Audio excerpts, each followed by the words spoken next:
Hi there, Tiffany here with Years of Years, and it's another This Day in Disney, April 24th.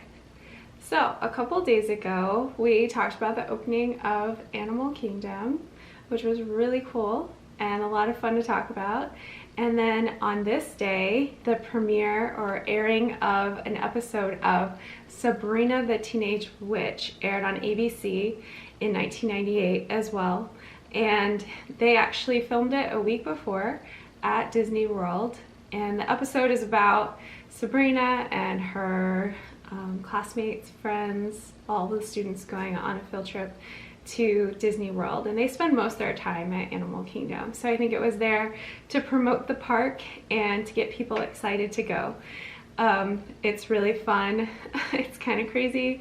I haven't watched a sitcom in a long time, so I was surprised at how sitcoms flow and how we kind of don't watch shows that flow that way anymore, but it was fun to watch. And when my kids were little, they watched that show and I watched it with them, so it was something we enjoyed in our house. In the episode, two of the characters, Libby and Valerie, are turned into zebras.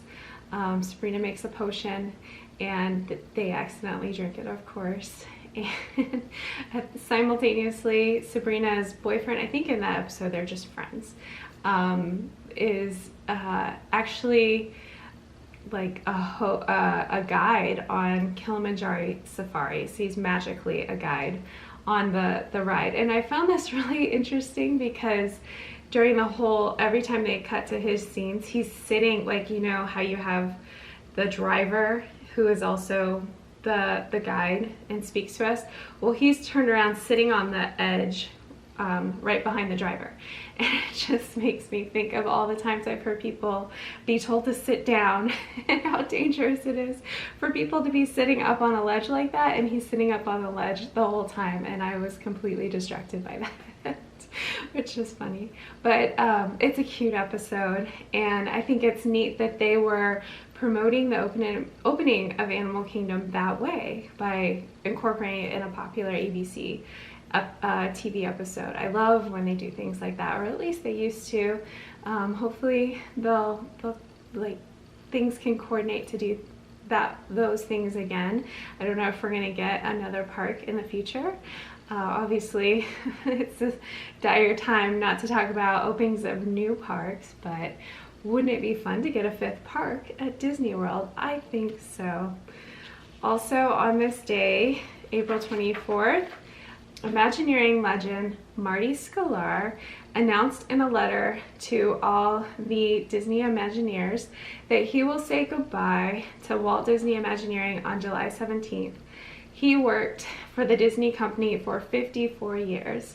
So in this letter, or in him leaving the Disney company, I don't think, from what I've heard, it was so much that he wanted to leave, but more that the Disney company was kind of pushing him out at the time. I think he was one of those guys that would prefer to work till the end. And I know guys like that in my own life, or men like that, or not just men, I know women too who just never stop working. And so I can totally get the concept. And when I think about myself, I plan to be riding roller coasters until I'm well into my 90s or older. I don't know how long I'll live, but I would love to continue to enjoy the parks the way that I do, continue to work and do the things that I love to do. And I don't see the idea of retirement is very fun, but so I get people who want to keep working. But anyway, he worked for the Disney company for 54 years. He started in 1955 with a 50s themed newspaper called the Disneyland News. That was an idea Walt came up with, so that you could have a newspaper at the park that went along with the whole Main Street feel, and it just completed the downtown, or the Main Street area of Disneyland. He also moved on in '61 to WED Engineering, which was later Walt Disney Imagineering.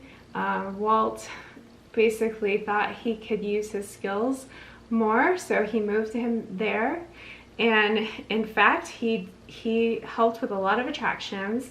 He helped with the Enchanted Tiki Room. He helped with It's a Small World. He helped with the 1964-65 World's Fair. That's, I think, where he started with WED. He also, I think very importantly, wrote personal material for Walt Disney. Not that Walt Disney always followed the things that Marty wrote. I've heard that Walt Disney tended to fly off the cuff and say things that he wanted to say, even though material was prepared. And I like that. I think it's cool that he was that way. But he did much more as well for the Walt Disney Company until 2009 when he left. One of the things that I wanted to share with you is he did have 4 books. The first one's Imagineering, then he had Dream It, Do It, Travels with Figment, and One Little Spark, which he didn't actually finish before he passed away. So somebody jumped on and helped make sure that book got finished. So I think it's really cool. If you would like to hear a very candid tribute to Marty Sklar, I would go check out Connecting with Walt podcast number 36. In there, Jim Korkis talks about Marty and tells all the little stories and tidbits, and of course they knew each other. Jim Korkis knew lots of Imagineers and does a good job of sharing with us all about Marty, and it's a good tribute, and it's something I listened to today to prepare to talk about Marty Sklar. So he was a cool Imagineer, and I'm grateful for all the Imagineers and all that they worked so hard to give us. I think one of the things I heard today in the podcast actually was it's not an I company, it's a we company. They all work together, and obviously there was only one name on the door, and that was Walt Disney. So they understood that it was something that they were all working towards together. I think that's a fantastic philosophy for a company in general.